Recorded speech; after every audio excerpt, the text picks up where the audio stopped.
नमस्ते दोस्तों, मेरा है सुमन। प्लेनेट हिस्ट्री पर आप सभी लोगों का एक बार फिर से स्वागत है। क्लास 11 की चैप्टर 9 को हम पढ़ रहे हैं। पार्ट 3 पर पहुंच चुके हैं। पार्ट 1 पार्ट 2 पहले देख लीजिएगा जिन्होंने नहीं देखा है। इंडस्ट्रियल रेवोल्यूशन को शुरू करने से पहले मैं आप लोगों से एक बार रिक्वेस्ट करना चाहूंगी, मेरी वीडियोस को लाइक शेयर जरूर कीजिए, पसंद आती हैं तो, और सब्सक्राइब जरूर कीजिए मेरे चैनल को। तो रिविजन, खैर छोड़िए रिविजन, ये सारी की सारी स्लाइड्स हम फर्स्ट और सेकंड पार्ट में देख चुके हैं। ठीक है, अब हम पहुंचते हैं कॉटन इंडस्ट्रीज पर। पार्ट थर्ड, कॉटन इंडस्ट्रीज में क्या चेंज आया था। अब important raw material for textile industry in England were wool and flax. इससे पहले तक कॉटन इंडस्ट्री बनने से पहले तक इंग्लैंड में टेक्सटाइल इंडस्ट्रीज में क्या मटेरियल यूज होता था? वूल और फ्लेक्स, इन्हीं की बनाई करते थे। 17th सेंचुरी में इंग्लैंड ने, ब्रिटिशर्स ने कहाँ कब्जा कर लिया? इंडिया। ईस्ट इंडिया कंपनी बनाई और वहां कब्जा तो नहीं किया था पहले, ईस्ट इंडिया कंपनी के थ्रू ट्रेड शुरू किया और कॉटन के बड़े बड़े बेल्स गट्ठे इंडिया से इन्होंने इंपोर्ट करने शुरू किया, लेकर आए। ठीक है, उसके बाद जब पॉलिटिकल कंट्रोल इंडिया पर इनका स्टैब्लिश हो गया, बन गया, तो उसके बाद इन्होंने कॉटन की क्लॉथ के साथ साथ रॉ मटेरियल वहां से इंपोर्ट करना शुरू कर दिया और इंग्लैंड में आकर उनको बनाते थे। और वो भी कैसे? फ्री में, क्योंकि पॉलिटिकल कंट्रोल हो गया है तो टैक्स के रूप में उनसे ये चीजें इकट्ठा करते थे और इधर लेकर उनको बुन के वापस उन्हीं को बेच देते थे। तो ड्रेन ऑफ वेल्थ थियरी है, आप इंडियन हिस्ट्री में पढ़ेंगे उसको। Till the early 18th century spinning was very slow. 18th century तक जो स्पिनिंग है और बुनाई कढ़ाई ये सारी चीजें वो बहुत ही स्लो थी and consumed a lot of labour due to lack of good technology. अच्छी टेक्नोलॉजी ही नहीं थी तो बहुत लंबा टाइम लेती थी।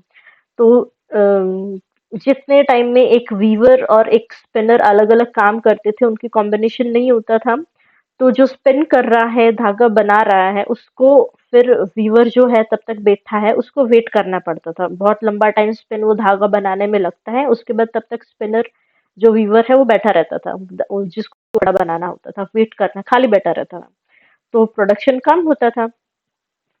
अब to make it even more proficient, production gradually shifted from homes of spinners and weavers to factories.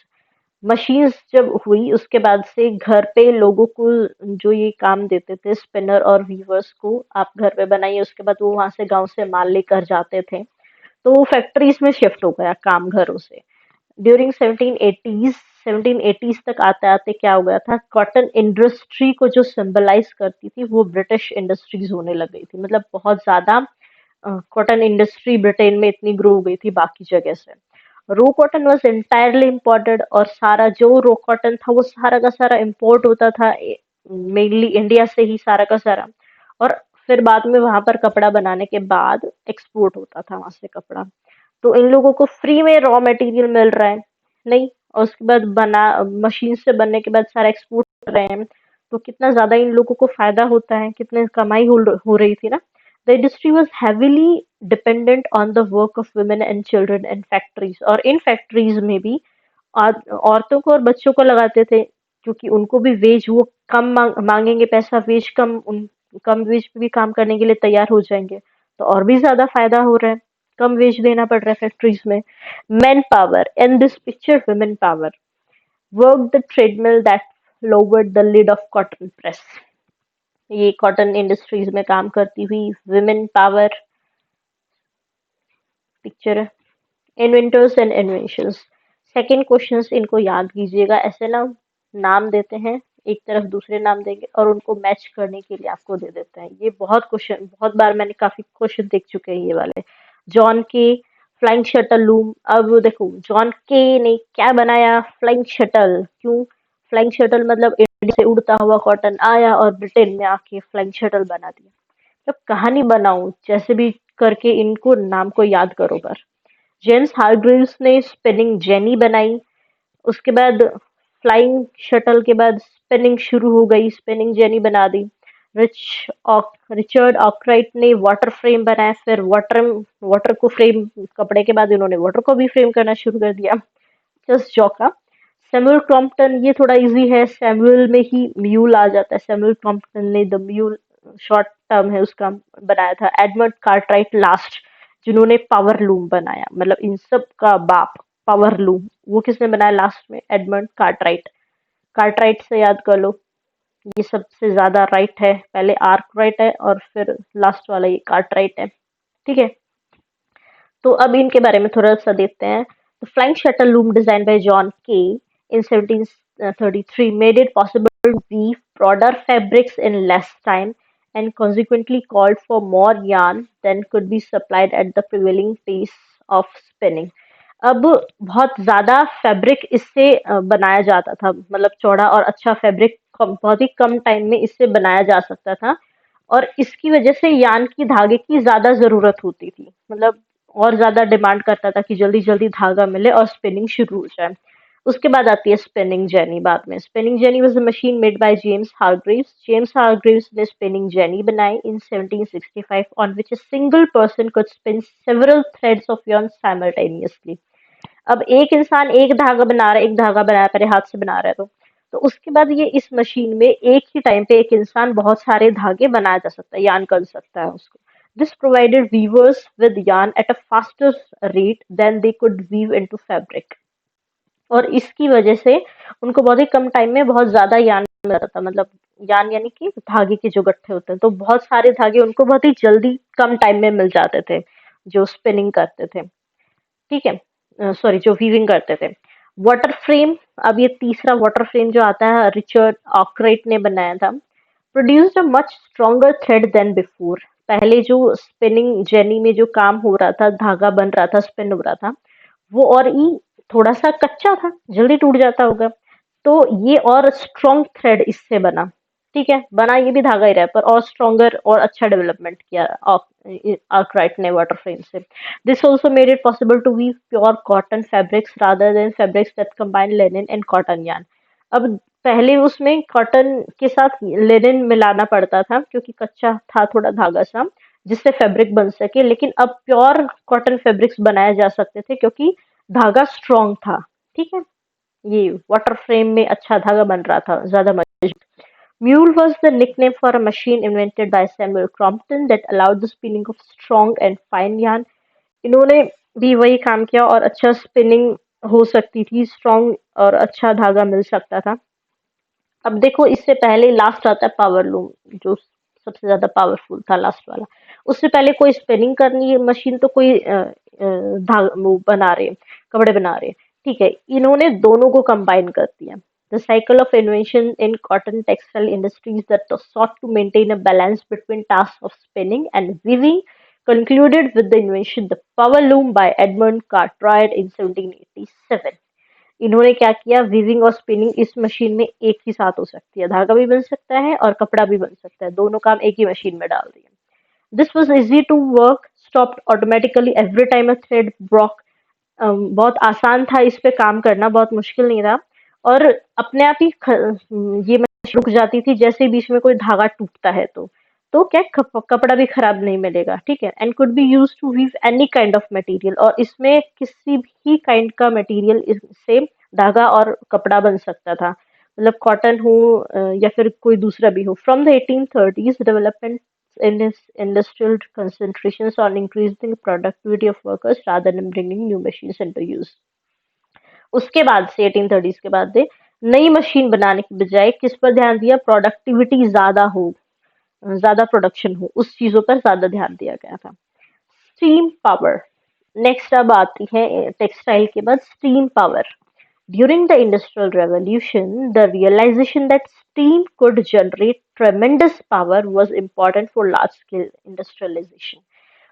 उसके बाद एक और चीज ध्यान में आई कि स्टीम जो है, भाप जो है, बहुत ही ज्यादा पावर जनरेट कर सकती है, और उस फोर्स को एक मैकेनिकल फोर्स की तरह यूज किया जा सकता है।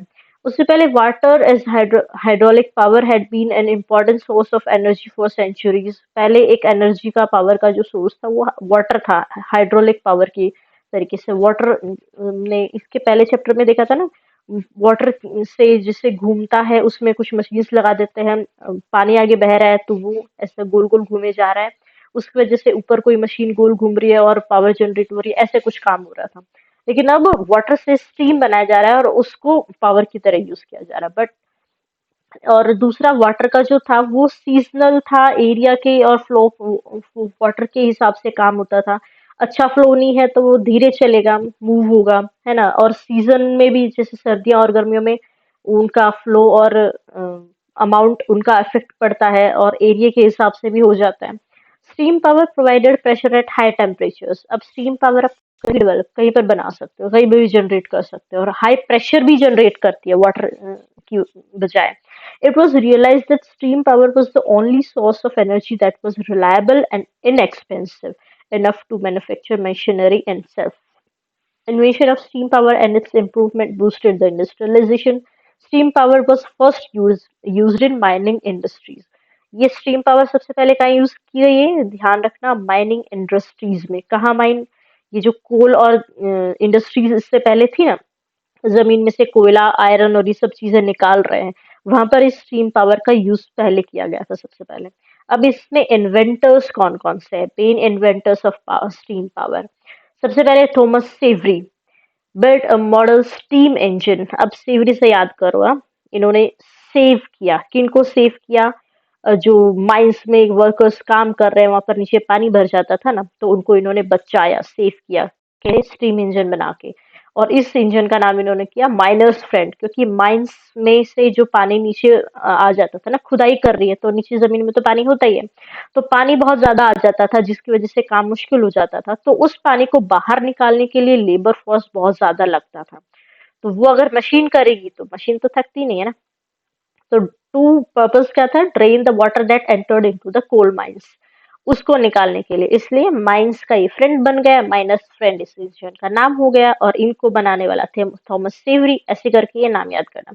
दीज इंजन्स वर्क स्लोली, लेकिन प्रॉब्लम क्या होती है नेक्स्ट उसमें, और अच्छा इन्वेंशन कब इंसान करता है, जब उसमें कुछ डिफेक्ट नजर आता है। इसमें क्या था, दीज इंजन्स वर्क स्लोली, धीरे काम करते थे, और जितनी डेप्थ बढ़ती चली जाएगी नीचे नीचे उतना इनका काम भी स्लो होता चला जाता था। And the boiler burst under too much pressure, और जितना नीचे होगा उतना ये बॉयलर पे ज्यादा प्रेशर पड़ेगा, उसको और ज्यादा जनरेट करना पड़ा पावर, तो उस पर प्रेशर ज्यादा पड़ेगा तो बॉयलर बर्स्ट हो जाता था, फट जाता था।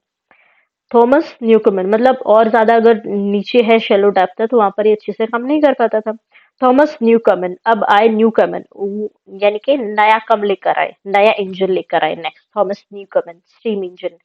This had a major defect. अब ये जो फट फट जाता था, बॉयलर बर्स्ट हो जाता था टू मच प्रेशर की वजह से, तो इन्होंने क्या है उसमें कंडेंसर लगा दिया ताकि साथ साथ ठंडा भी होता जाए, फटे ना। लेकिन उसकी प्रॉब्लम ये हो गई, डिफेक्ट को इतनी जल्दी एनर्जी लूज कर जाता था, क्योंकि बहुत उसका जो सिलेंडर कंडेंसिंग के लिए लगाया था, कूलिंग के लिए, वो इतना ज्यादा कूल कर देता था, कूल बहुत जल्दी कर देता था कि वो बिल्कुल ही कूल पड़ जाता था और एनर्जी लूज कर देता था, बंद पड़ जाता था, ठप। तो ये प्रॉब्लम आ गई। ठीक है, अरे बैटरी खत्म होने को है। जेम्स वॉट, अब तीसरे जो आए, इन्होंने इन सारी प्रॉब्लम्स की वाट लगा के रख दी। James Watt built a final and perfect steam engine in 1769। Final और परफेक्ट स्टीम इंजन 1769 में जेम्स वॉट ने बनाया, whose significance was that it converted steam engine from a mere pump into a prime mover। मतलब पहले जो था इन्होंने बनाया था वो क्या, पंप के रूप में बनाए थे कि पानी माइंस में से निकालना।